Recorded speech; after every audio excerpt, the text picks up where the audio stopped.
9th, 2019. My name is Bill McCanley. I'm the Secretary of the New Mexico Workforce Solutions Department with your work update for this week. First thing I want to talk about is the state is hiring, I believe, about 500 people this week. There will be an opportunity for people interested in any of these positions to physically apply in Albuquerque at the fairgrounds in downtown, or excuse me, in uptown Albuquerque. So if you are looking for a job, this is a great opportunity for you to get a really, really good career with the state.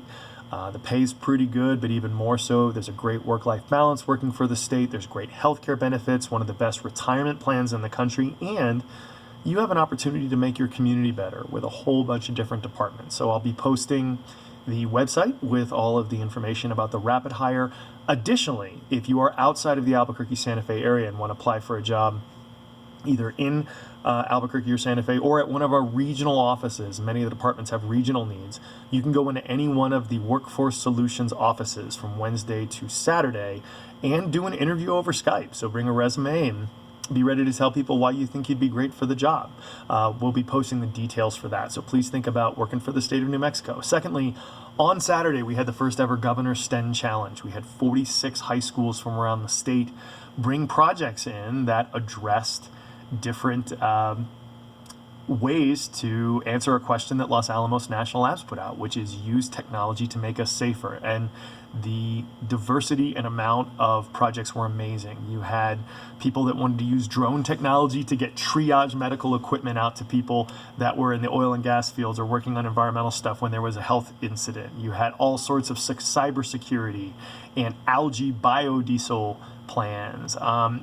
Tohatchi High School out in Gallup actually said, we want to devise a cheap way of boosting cell phone signals because the cell phone service out in that area is not very good. And if I'm having a heart attack and call someone on the phone or whatever and no ambulance shows up, that doesn't make us safe, right? It was amazing. We had 19 employers, Intel, Virgin Galactic, Facebook, all the way down to some of the smaller companies. Meow Wolf actually participated because they need engineers and folks that know how to work with electronics. You had RS21, a small but growing software data company here in Albuquerque, participate. Every single one of them laid $5,000 down, and the projects that they chose, which were not only quality but best matched their skill sets, those kids got $500 a piece, which is a great way of showing their value. Furthermore, every single student from every single school got a varsity letter. And what I tell people is, these letters are usually given to football and basketball players, which is great. Athletics is wonderful, but 0.12% of high school athletes go pro.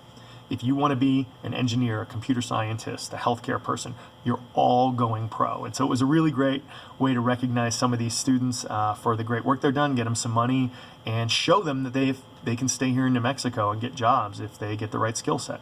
Last thing I want to talk about is I'm going up to Taos on Wednesday.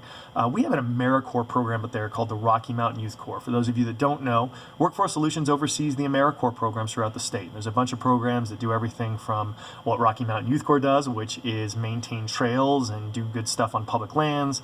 You have folks that work with Roadrunner Food Bank to make sure that people are fed. You have a lot of educational programs out, on the Navajo Reservation down in Las Cruces to work with kids. These folks are getting skills. They're learning how to work as a team. They're learning how to interact with folks and get problems solved. And they're learning hard skills. They're learning the specifics of the education, or how to use a chainsaw, or how to distribute food, or whatever. We want to make sure that those folks know that they can get hired in those areas. And so this is the first one of our Americorps programs. We're going to have a hard, specific career pathway for participants that end with those jobs, saying the Forest Service needs you. And we're actually going to sign a memorandum of understanding with the U.S. Forest Service talking about this. So I'm really happy to be doing this in Taos on Wednesday, and we expect and we plan on doing one of these types of career pathway programs with every one of our Americorps programs. So really happy about that. As always, it's really a pleasure for you to watch this. And if you have questions, comments, or concern on these or any of the issues, please let me know. And I hope everyone has a wonderful, wonderful week. Thank you.